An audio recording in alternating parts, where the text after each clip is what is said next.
In this episode, I am talking about achieving closure. Is it possible? How do we do it? Stay tuned.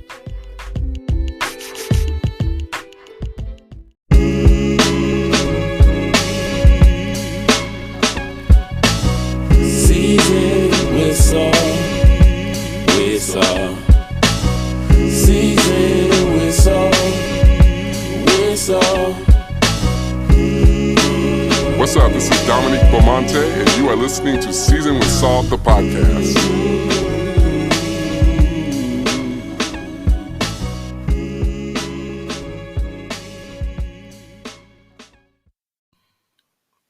So, thank you all for listening to my podcast, first and foremost.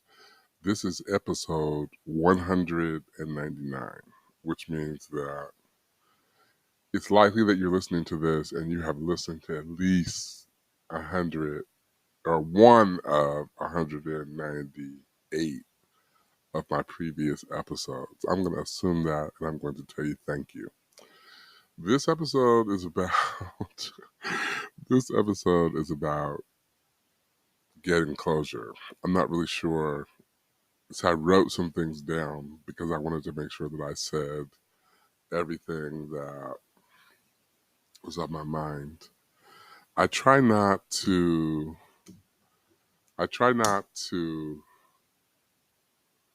make episodes that I don't kind of think through, but there are times when I just kind of hit play and just sit in front of my microphone and say whatever is on my mind. This is not one of those times because I wanted to make sure that I'm conveying to you what I envisioned I wanted to say. So I wrote it down, kind of, sort of. But anyway, I feel like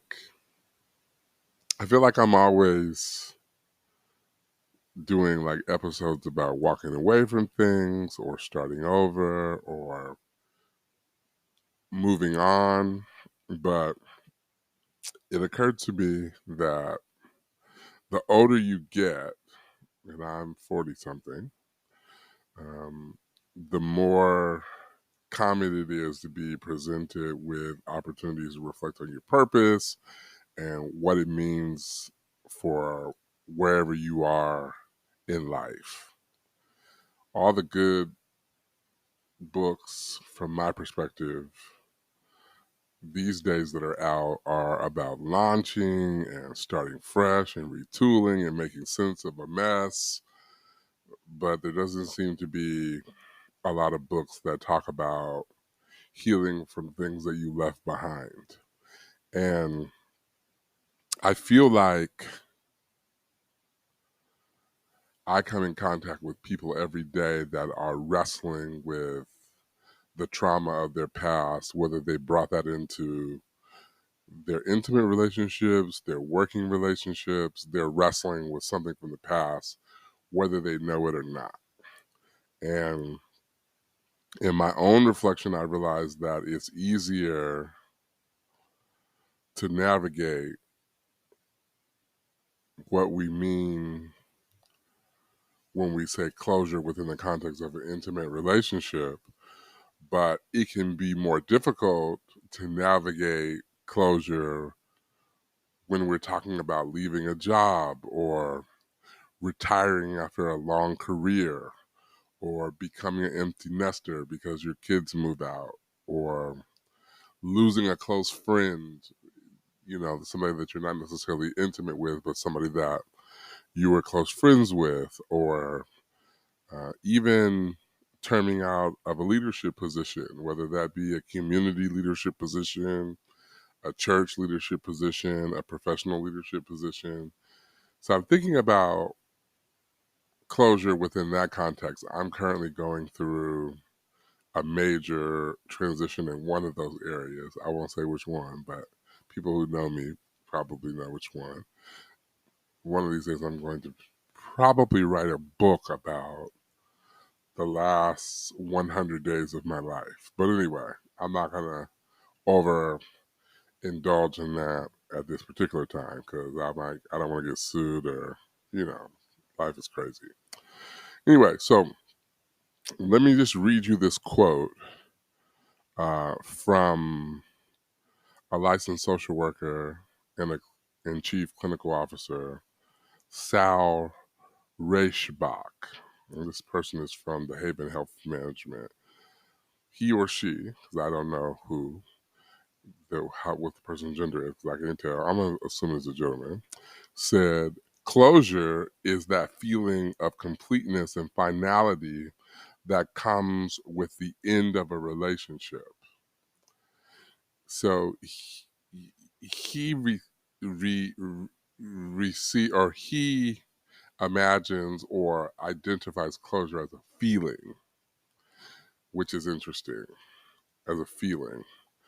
And some of the ways that he suggests that we achieve closure or feel like we could be moving toward closure is by getting answers to unanswered questions, making sense of why something happened. And I retool some of these just because in my own reflection. Um, it could be accepting something that happened. That can be very difficult, right? Because a lot of times we're in such denial about it that we haven't even processed, like, we know it happened, but we haven't accepted it. So closure could be accepting something that we are aware happened, but coming to terms with the fact that, you know what, it is what it is. It could be being able to go extended times without thinking of the situation or of the person. Closure could be learning from the situation and experiencing measurable self growth. Um, I think the thing that I have been wrestling with is how we attain real closure without the support or connection or obligation of the person or the system that we left or that left us or that we moved from. Whether, like, I feel like sometimes when we hear about closure, it's always we reacquainted ourselves with the problem. We ran into an old ex and talked about the highs and lows of our relationship. Um, we somehow got somebody explained why they did something, and in hindsight, we were able to make sense of it. Most of the time, when people are talking about closure, they're talking about the closure that they got as a result of some interaction with whatever they closed out with. But again, I'm wrestling with what is closure when the closure is just about you, right? How do we get closure even if we don't have the apology or the recognition or the system or the person doesn't provide an explanation for why they did what they did? Um, in my particular situations, I felt like there were there were opportunities, but I also realized that because I don't control the system or the group or the people that would be able to help me achieve collaborative closure, that I'm doing more harm to myself by waiting on somebody else to help me bring something to close or to closure and I just need to start that process on my own. And I feel like it's a gift when we come to that realization early that I actually need to begin the process of moving forward with or without whoever or whatever. And I might not get my feelings validated. I might not be rewarded or affirmed for my contribution.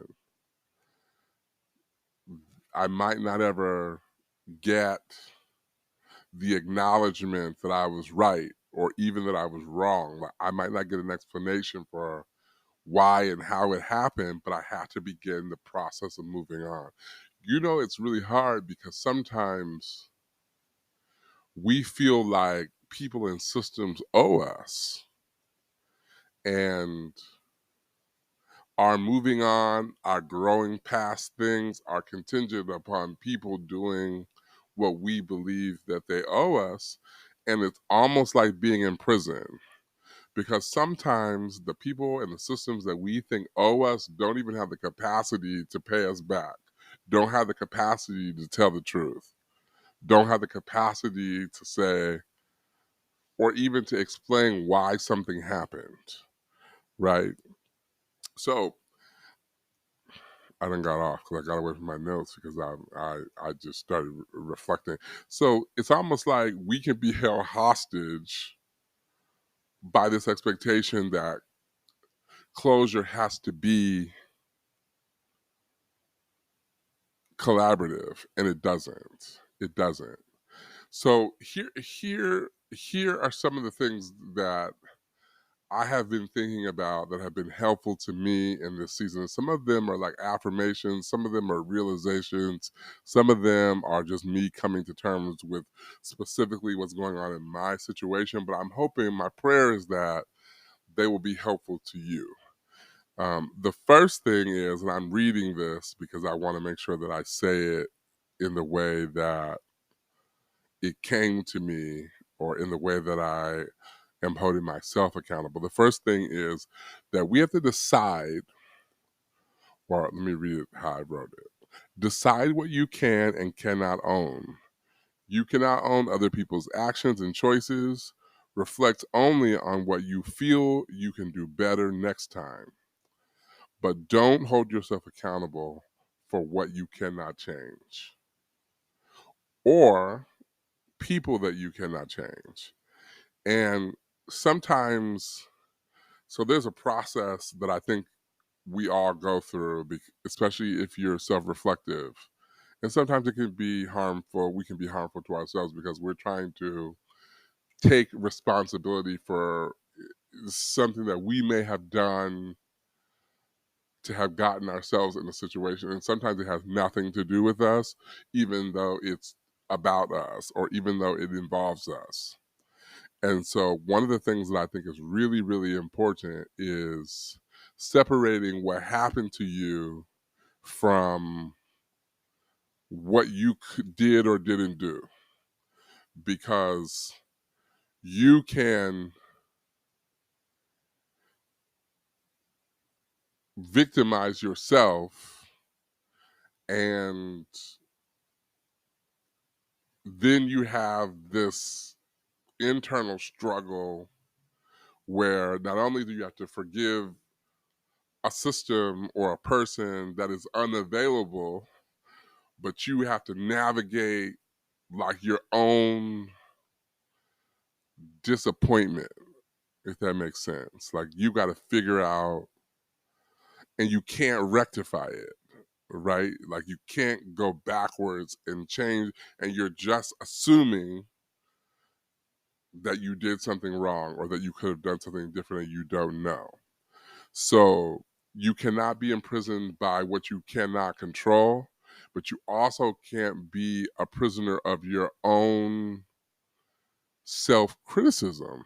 Like you gotta release yourself from trying to make the unknown personal, if that makes sense. Because if you don't, you are even if you do reconcile or reconnect with somebody else down the line or that system down the line, like you still are in this war with forgiveness for yourself. And it might not even been anything that you did or said or could control. Okay. I wrote down 6 things. So that was the first thing. The second thing is we have to choose the good. What are the best parts of what you survived? And it's so interesting. Okay. Somebody's in my pursuit of closure in a particular area, somebody reached out to me to affirm me, and I hadn't really taken the time to talk about the experience that I had. And I wrestled with wanting to fully expose what happened to this particular person. And I alluded to it, but I didn't over engage. And the person, and this is after I wrote this, and I'm just realizing this as I'm having this conversation with you, the person told me exactly what I've written down. Choose the good. What are the best parts of what you survived? Did you learn anything about yourself? Did you make a close friend? Did you walk away with collateral or an experience or a skill that you didn't have before? Do you have a child from the from the scenario? Do you have a best friend that you didn't have before? Sometimes we can be so overwhelmed by what we no longer have or what we miss that we cannot even see the good. And there's always more good than anything. Sometimes it takes a lot of time to come to that realization. It's not, it don't happen overnight. You sometimes you can't see the good because you are so overwhelmed with the reality that the good is foreign, right? But you have to see the good, and you have to invite yourself into the process of finding the good. Maybe you don't do that on day one, but maybe on day two you make a list. And maybe on day 16 you reflect on the list. And maybe as you come in contact with the good, you make note of that thing, right? So you can't control the past, but you have something left over from it that can be meaningful for you. So that's number two. Number three, how can you discontinue the influence of whatever or whomever harmed you? That's really important because sometimes, you've been in a situation where like you're easily triggered.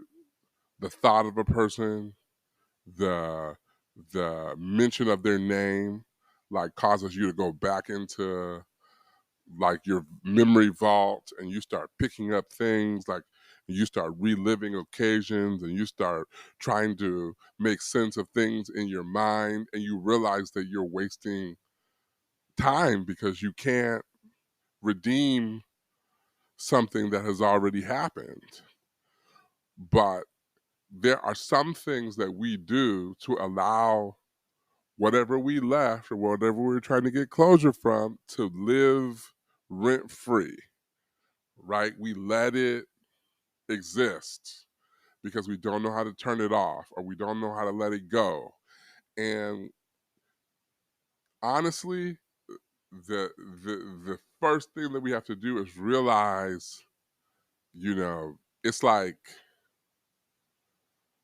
you came through a very difficult relationship and you're healing from it and you have a friend or a loved one who is going through a similar situation and it's easy for them to make reflection about similarities between the two. Oh, no, I don't want to hear it. Like, let's just talk about you. We don't got to relive. We don't got to. We don't got to bring up my past to work through yours, right? Or maybe you left the job and people are still there, and they call you. I had a job one time, and um, I had a tumultuous end. This is like 10, 12 years ago. It was the job that, if you listen to this podcast, you've heard me talk about just the Lord telling me to leave.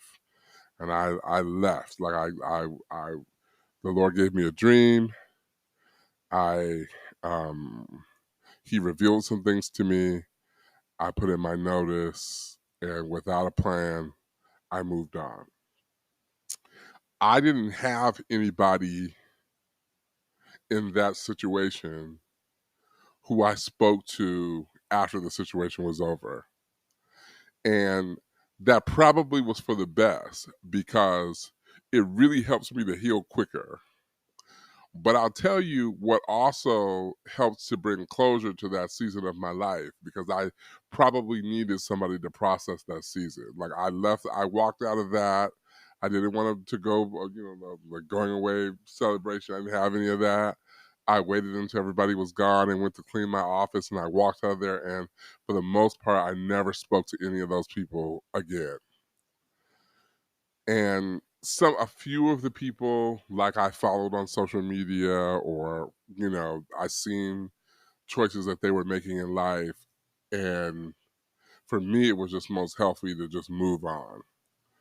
What blessed me over time was when people in that situation were able to find their own freedom and to find their own peace, and they reached out to me, not on some negative stuff. They reached out to me to say, you know what? I never got to tell you this because you left and you were gone. But we were inspired by the way that you said enough is enough, and you took a risk and left and didn't look back. And ultimately, we got the courage to do the same thing, and we just want to tell you thank you. That meant more to me than somebody calling me every day to tell me what the lady did or what happened. It actually, I would run into people at Starbucks in different cities and places from that job and reflect on how I never wanted to punch, and when I would run into these people, I would think like, the measuring stick of my growth is how I project my feeling about that chapter in my life. And I never, early on, I might say something crazy, but like, as the time went on, I was really able to be I had a new joy, because I knew that God removed me from that and He was preparing me for something else. So there was no reason to be, so I didn't let those people control me even after they were out of my life. I took their names out of my phone. I didn't follow them nowhere. I didn't ask how they were doing or what they were doing. And I'm not saying that they were like nobody to me or they're dead to me. I'm not going that far. I'm just saying that to protect myself, my heart, my spirit, I didn't go re-looking at their LinkedIn to see where I didn't do none of that. When I was gone, I was gone. And sometimes that can be hard depending on how much you've invested in a situation, a relationship, an organization, a season. Like, sometimes it can be hard to do that, but there's a reward to doing that that will bless you in the long term. Now, this is not about intimate relationships. Like, I really have not had a relationship with someone, literally anybody that I have ever dated or been in a relationship with. I probably do follow on Facebook or Instagram. I'm not the type of person that like has a bad vibe or that. Now, somebody might not like me. Hey, that's their business. But I have never been the type of person who like is a like manages nasty breakups. That's not my life. But I've also not created cantankerous endings in my intimate relationships. Now, my professional situations, that's going to be a whole nother book. That's a part of what I'm talking about right now. Okay. So that's just about being careful about the space that you give people, the influence that you give people, like the space that you allow people to take up in your heart and your mind. You don't got to. And you have to be intentional. That's a part of that work to bring closure, is that you cannot let people run your life after they have ran your life, you know? Number 4. So that was number 3. Number 4 is, where's there space to dream and to hope? What are you dreaming about? What are you hoping about? And have you created that space to do that? Irregardless of what happened or yesterday or last month, or have you taken one of the most the seasons of my life that have been, I mean, I talked about leaving that professional scenario that I had 10 years ago, and it was about, 4 months that I did not work. And I look back at those seasons of life, and there was so much joy and happiness. And it wasn't about money because I didn't have none in that season. I had started seminary, but it was the freedom to like look at yourself in the mirror when you wake up in the morning and be like, what are you going to do today? Like, whatever you do today is going to determine who you are. I think I drove for Postmates to make extra money, and I put everything that I had into that. I would be designing like little squares to send to people to say thank you for choosing me to deliver your food. Like, it was really minute, but it was something that I cared about. That's how I found joy in that season. And I think that closure is not just about closing up what happened, but it's also begetting something new and giving yourself room to not be a victim of what happened,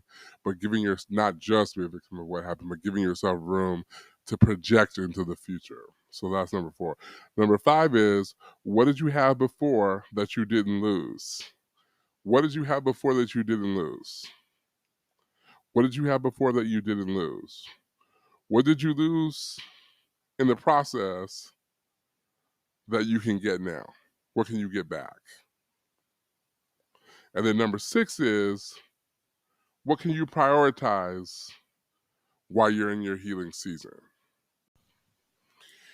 It's not all about what you can ignore or where you can avoid or what you can work not to think about. It's about what you can prioritize. And what is most important sometimes in our pursuit of closure is, what did I forsake in the previous season that I can redeem now?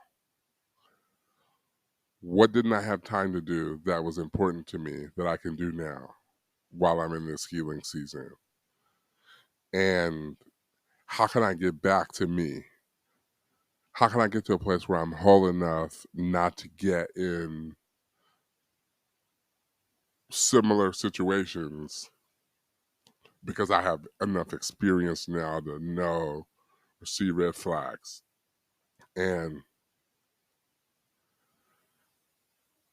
being whole has everything to do with coming to terms with what it takes to be the best version of yourself and not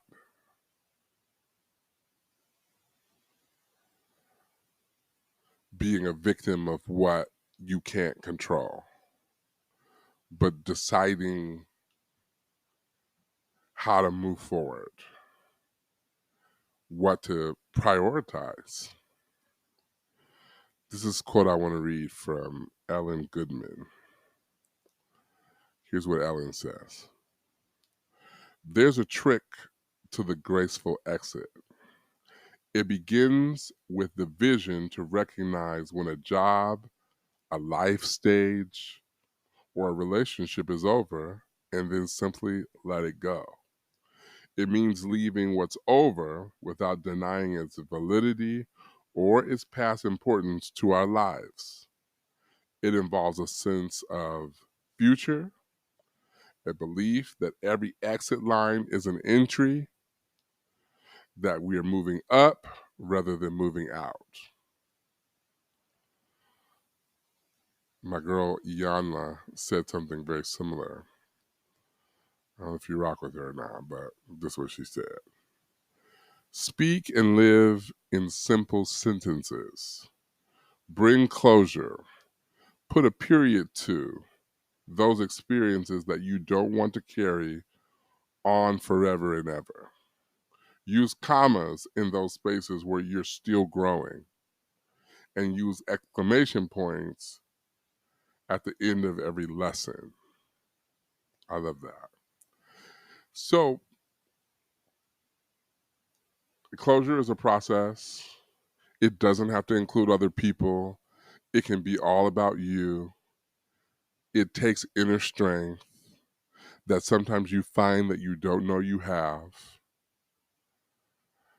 The best thing that you can do in the process of moving on or creating a closure in your life is to have a relationship with Jesus Christ and to have a life of prayer, because you need to be able to talk some of the things that you experience through with a higher power.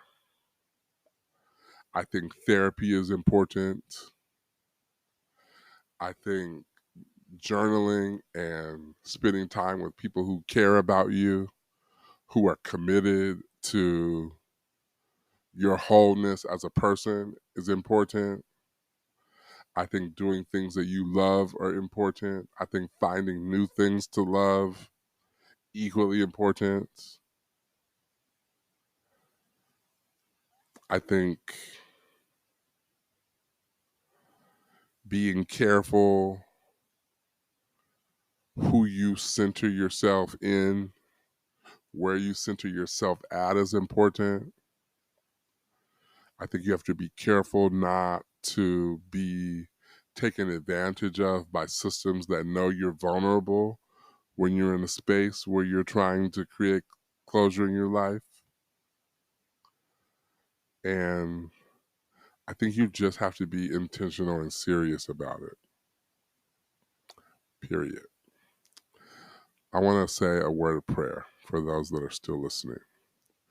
Father, thank you, first of all, for this platform, the privilege to talk to people about things that you put on my heart to talk about, and then the honor that the listener bestows upon me when they listen. I pray, God, that you will bless what has been said, that it would be seed in good ground, that it would be fruitful to the person who hears it, that the result of their hearing would be a changed mind, a changed attitude, a changed way of thinking. And I pray, God, that whatever you've sown into their heart will grow into something that helps them to be whole. In Jesus' name, amen.